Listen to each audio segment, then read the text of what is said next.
नमस्कार, मैं प्रोफेसर निरंजन सहाय, हिंदी तथा आधुनिक भारतीय भाषा विभाग, महात्मा गांधी काशी विद्यापीठ, वाराणसी। प्रिय विद्यार्थियों, आज मैं आपसे अंधा युग पर बात करने जा रहा हूँ, यानी अंधा युग नाटक के बारे में। हमारा आज का शीर्षक है अंधा युग का अध्ययन। विद्यार्थियों, पुराने ज़माने में साहित्य के दो विभाग किए गए थे, यानी काव्य के दो विभाग किए गए थे, श्रव्य काव्य और दृश्य काव्य। श्रव्य काव्य के अंतर्गत साहित्य की तमाम विधाएं थीं, जैसे कविता या गद्य की विधाएं, और दृश्य काव्य के अंतर्गत नाटक को रखा गया था। यानी माना गया था कि नाटक की सबसे महत्वपूर्ण विशेषता उसमें मंचन की तासीर का होना है, यानी मंचन में वह लाजवाब हो तभी माना जाएगा कि नाटक सफल है। तो आज हम लोग अंधा युग के बारे में बातचीत कर रहे हैं। किसी भी नाटक की उपयोगिता और उसकी सफलता का फैसला उसके मंचन से ही होता है। अंधा युग नाटक में किए गए प्रयोगों को पढ़ने पर यह मालूम होता है कि इसका शिल्प अन्य नाटकों से अलग है, यानी उस दौर में जो दूसरे नाटक लिखे गए थे उससे अलग है अंधा युग का शिल्प। आज हम लोग इस मुद्दे पर भी बातचीत करेंगे। अंधा युग नाटक को इसके रंग प्रस्तुतियों के माध्यम से भी समझा जा सकता है। पहली नज़र में यह लगता है कि अंधा युग के नाटककार ने एक पुरानी कथा को अपने तरीके से लिखने की कोशिश की है, पर अगर गहन विश्लेषण करते हैं तो पाते हैं कि इसमें महाभारत की कथा तो है ही नहीं। कथानक नज़र आते हैं, कथानक में वे पात्र नज़र आएंगे, विदुर नज़र आएंगे, कृष्ण नज़र आएंगे, गांधारी नज़र आएंगी, अश्वत्थामा नज़र आएंगे, और वे तमाम पात्र जो महाभारत के मशहूर पात्र हैं वे सभी नज़र आएंगे। लेकिन ध्यान से देखिए तो पात्र वही हैं, लेकिन कथा जैसे अपने समय की कही जा रही है। महाभारत की पृष्ठभूमि अवश्य है, परंतु यह पृष्ठभूमि मात्र अपना आभास बनाए रखती है, और इसके ऊपर धर्मवीर भारती ने कुछ गंभीर प्रश्न उठाए हैं। इन प्रश्नों का उत्तर हमें अपने भीतर ही पूरी ईमानदारी से तलाश करना है। यह रचना हमें आत्मनिरीक्षण की गंभीर ज़रूरत पर बल देती है। आज की परिस्थितियाँ महाभारत से कम खतरनाक नहीं है, यानी सत्य और असत्य की लड़ाई जिसे हम कहते हैं और जिसमें मर्यादा के तार तार होने की बात कहते हैं, वह निर्णय करना कई बार मुश्किल हो जाता है कि कौन सत्य के साथ है, कौन असत्य के साथ है, और कौन मर्यादा के साथ है, कौन मर्यादा के साथ नहीं है। तो एक आज का दौर है, और इस दौर की बात जब हम करते हैं तब महाभारत के उस दौर की भी याद आती है जिसमें परिस्थितियां वही हैं उस वक्त की, और आज की परिस्थितियों से उनका गहरा रिश्ता बनता है। तो परिस्थितियां उस दौर की जब हम याद करते हैं, यानी कृष्ण के समय की परिस्थिति, अर्जुन के समय के और युधिष्ठिर के समय की परिस्थिति, और दूसरी तरफ कौरव जो खड़े हैं उनके समय की परिस्थिति, यानी परिस्थितियां एक जैसी हैं और युद्ध छिड़ा हुआ है। तो आज के दौर से उसका क्या रिश्ता बनता है, अंधा युग के माध्यम से उसे हम देखने परखने का प्रयास कर सकते हैं। कुछ लोगों की विवेकहीनता के कारण आज भी संपूर्ण मानव जाति या तो विनाश के अंधे गह्वर में धकेल दिया गया है, या धकेले जाने में वह दूसरों की मदद कर रहा है, या चुप रहकर धकेलने वालों का हौसला बढ़ा रहा है। यानी एक अंधापन पसरा हुआ है हर तरफ, और महज चंद लोगों की विवेकहीनता है, और चंद लोगों की विवेकहीनता ही युग के अंधकार को बढ़ाने में अपना योगदान दे रही है। और जो अच्छे हैं, बुरे हैं, या फिर मानव जाति की जो भी परिस्थितियां हैं, वे अंधे गह्वर में धकेले जाने के लिए अभिशप्त हैं। दूसरे विश्व युद्ध के बाद के विश्व को इस अंधा युग के द्वारा एक चेतावनी है कि समय रहते अगर हम नहीं चेते तो तीसरे विश्व युद्ध के बाद महाभारत के इस दृष्टांत को दोहराने वाला, सुनने सुनाने वाला शायद कोई बचेगा भी नहीं। इसलिए ज़रूरी है कि हम धर्म और विवेक के मतलब को ठीक से समझें। हम अपने भीतर छुपे अपने पाप और अत्याचार के बर्बर पशु की शिनाख्त कर उसे काबू में लाएं। यानी धर्म और विवेक के मतलब को ठीक से समझे जाने की ज़रूरत इसलिए है कि अक्सर धर्म और विवेक के नाम पर ही अधर्म और विवेकहीनता के काम संपन्न किए जाते हैं और इस संपन्न करने की क्रिया में बर्बरता खूब आगे बढ़ती है और पशुता का उदय होता है। इस नाटक में जहाँ एक ओर आस्था और अनास्था, सत्य और असत, आदर्श और यथार्थ, भाव और कला, काव्यत्व और दृश्यत्व है, वहीं दूसरी ओर व्यापक जीवन सत्य का उद्घाटन भी है। यानी दो विपरीत परिस्थितियां हैं, एक तरफ आस्था है तो दूसरी तरफ अनास्था है, एक तरफ सत्य है तो दूसरी तरफ असत है, एक तरफ आदर्श है तो दूसरी तरफ यथार्थ है, एक तरफ भाव है तो दूसरी तरफ कला है, एक तरफ काव्यत्व है तो दूसरी तरफ दृश्य तत्व है। और सबसे बड़ी बात यह है कि व्यापक जीवन के सत्य का उद्घाटन किया गया है अंधायुग के माध्यम से। जिस तरह से आशा, सौंदर्य, उन्नति, आस्था, क्षमा, निर्माण आदि शुभत्व जीवन के सच हैं, उसी तरह कुंठा, निराशा, रक्तपात, प्रतिशोध, विकृति, कुरूपता, अंधापन भी जगत का उतना ही कड़वा सच है। इनसे घबराने की बजाय इनकी मुस्तैदी से सामना करना चाहिए। सच का सामना हर आदमी को करना पड़ता है, इससे भागना क्यों? यानी जीवन में सौंदर्य है, उन्नति है, आस्था है, क्षमा है, निर्माण है, तो यह मान कर चलिए कि जीवन में कुंठा भी है, निराशा भी है, प्रतिशोध भी है और विकृतियां भी हैं और अंधापन भी है। लेकिन आवश्यकता इस बात की है कि इनका मुस्तैदी से सामना किया जाए, यानी जागरूकतापूर्वक इनका सामना किया जाए। और सच का सामना करते समय आदमी को घबराने की ज़रूरत नहीं है, बल्कि अपने विवेक को जिंदा रखने की ज़रूरत है, ताकि वह शुभ और अशुभ के बीच फर्क करने के विवेक को संपन्न कर सके। मनुष्य होने के नाते इन कुरूपताओं, विद्रूपताओं, अंधत्व पर विजय प्राप्त करना हर आदमी का लक्ष्य होना चाहिए। यानी कोई ऐसा आदमी नहीं है जिसके भीतर कुरूपता ना हो, विद्रूपता ना हो, अंधत्व ना हो, लेकिन ज़रूरत इस बात की होती है कि आदमी को अपने विवेक के द्वारा इन पर विजय पाने की आवश्यकता है। पर शेष अधिकतर हैं अंधे, पथभ्रष्ट, आत्महारा, विगलित, अंतर की अंध गुफाओं के वासी। यह कथा उन्हीं अंधों की है, यह कथा ज्योति की है, अंधों के माध्यम से।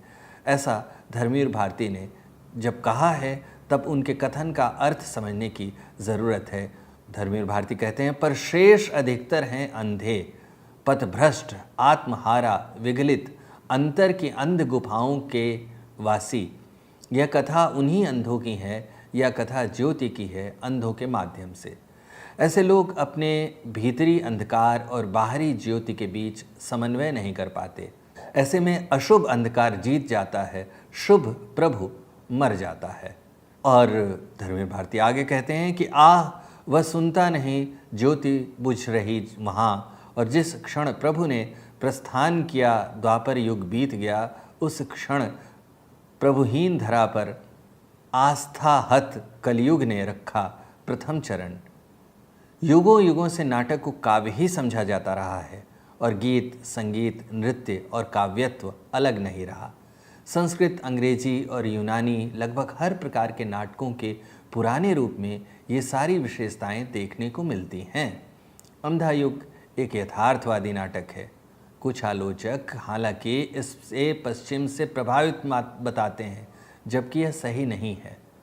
जब हम काव्य नाटक कहते हैं तो काव्य और नाटक को अलग अलग करके नहीं देखते हैं। काव्य आत्मा है और नाटक शरीर है। पश्चिम से प्रभावित इसलिए लोग कहते हैं कि इसमें जो अंधकार का वर्णन है उसे पश्चिम का प्रभाव मानने की एक आलोचकों का वर्ग रहा है। लेकिन यह समझना चाहिए कि यह एक काव्य नाटक है और काव्य नाटक की जो प्रधान विशेषता होती है वह यह है कि उसमें काव्य आत्मा होता है और नाटक शरीर। काव्य एक साधन है और नाटक साध्य। इसमें किसी एक की श्रेष्ठता और दूसरे की तुच्छता का सवाल ही नहीं उठता। काव्य और नाटक दोनों का मूल एक ही है। काव्य और दृश्य तत्व का जब मिलन होता है तो फिर काव्य नाटक उत्पन्न होता है। अंधायुग एक ऐसा काव्य नाटक है जिसमें काव्य और दो नाटक दोनों का मिला जुला रूप है। जब शब्द की ताकत चूकने लगे तो नाटकीयता उसे सहारा दे और जो बातें दृश्य के रूप में प्रस्तुत न की जा सके तो फिर उन मनमोहक अभिव्यक्तियों को भावों में पिरोकर काव्यत्व उसकी मदद करे। यानी काव्य नाटक होने के एक बहुत बड़े लाभ से अंधा युग नाटक कृति संपन्न है। वह इसलिए कि वहाँ पर शब्द की ताकत जैसे ही चूकती है, नाटकीयता उसे सहारा देने के लिए आ जाता है, और जो बातें दृश्य के रूप में प्रस्तुत नहीं की जा सकती हैं उन्हें मनमोहक अभिव्यक्तियों के भाव में पिरोकर काव्य तत्व उसकी मदद करने आ जाता है। अंधा युग काव्य नाटक है, इसमें कोई संदेह नहीं है, क्योंकि अन्य काव्य नाटकों की ही तरह अंधा युग मुक्त छंद में लिखा गया है। अंधा युग में काव्यात्मकता के सभी गुण हैं, साथ ही नाटकीयता भी है। अंधा युग की भाषा काव्यात्मक है, यह इसके काव्यात्मक होने की पुष्टि करता है। अंधा युग में कथा गायन की युक्ति से काम लिया गया है। अंधा युग की काव्य भाषा और संवाद योजना पात्रों के चरित्र चित्रण में समर्थ है, परिस्थितियों के मर्म को उद्घाटित करने वाली है, संक्षिप्त, सरस और सजीव है। और भाषा तो अंधा युग की लाजवाब है।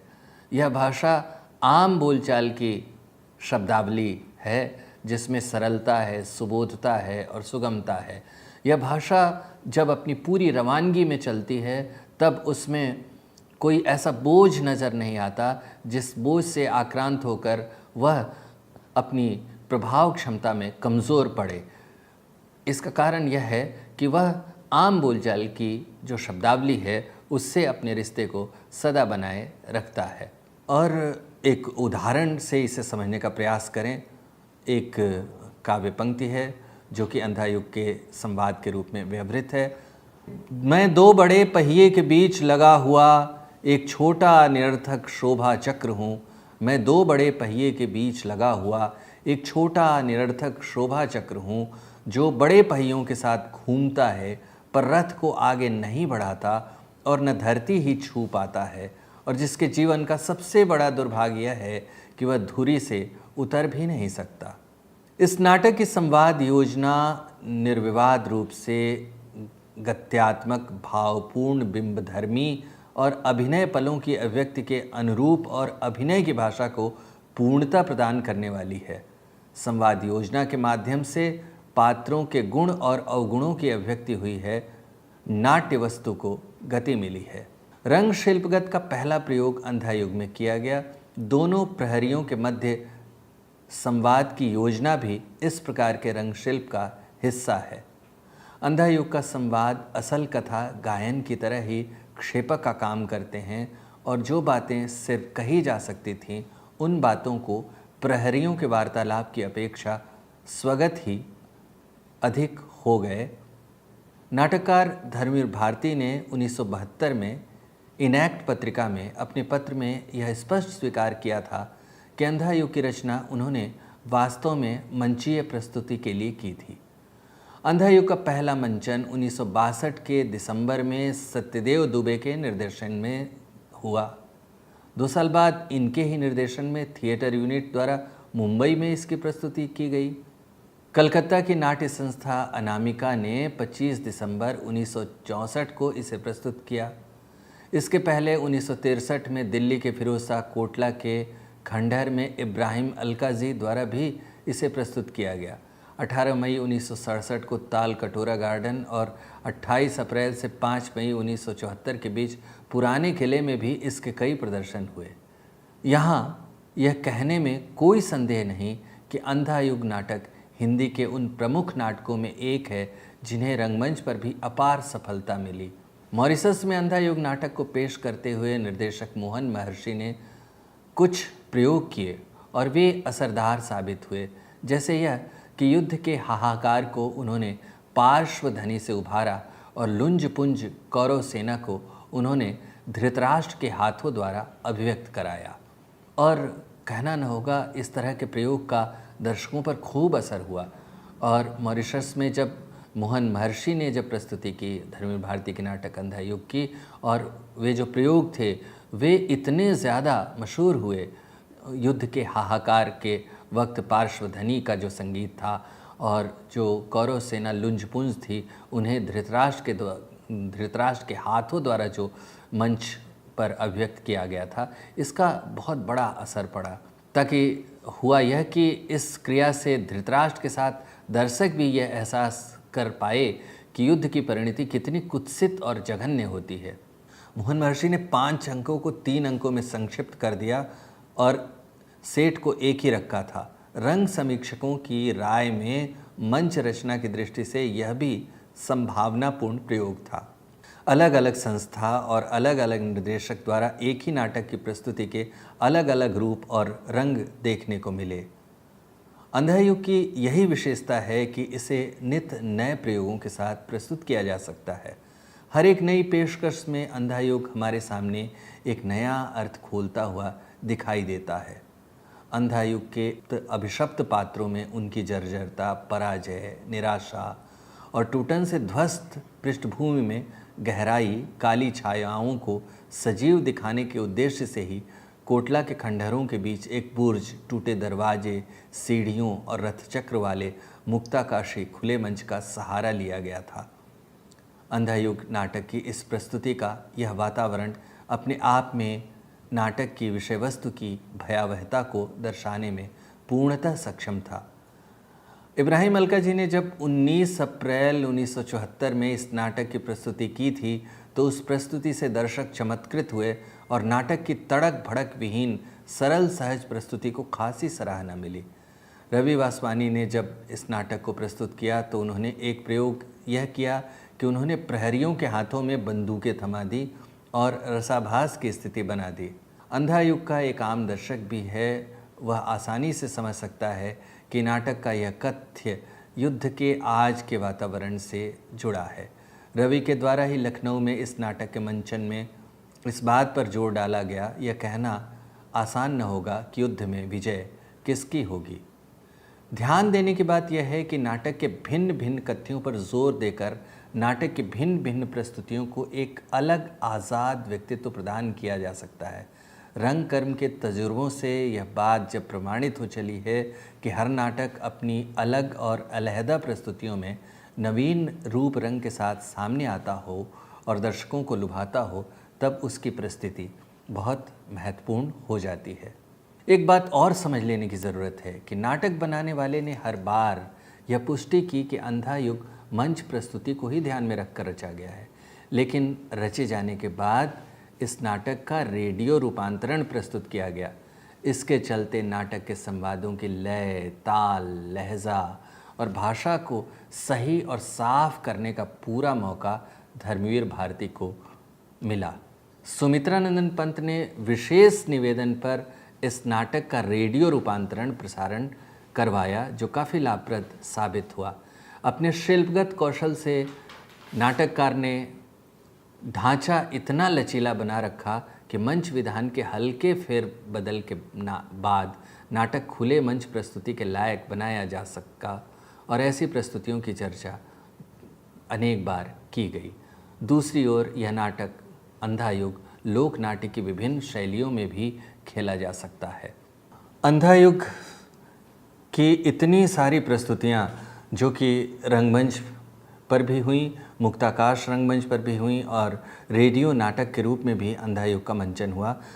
और यह एक रोचक तथ्य है कि सुमित्रानंदन पंत ने इसे रेडियो नाटक के रूप में प्रस्तुत करने की ज़रूरत पर बल दिया था और उनके प्रयासों से रेडियो नाटक के रूप में अंधायुग की प्रस्तुति हुई। अंधायुग स्वाधीन भारत के बाद की वह मशहूर रचना है जो कि कई कारणों से महत्वपूर्ण है।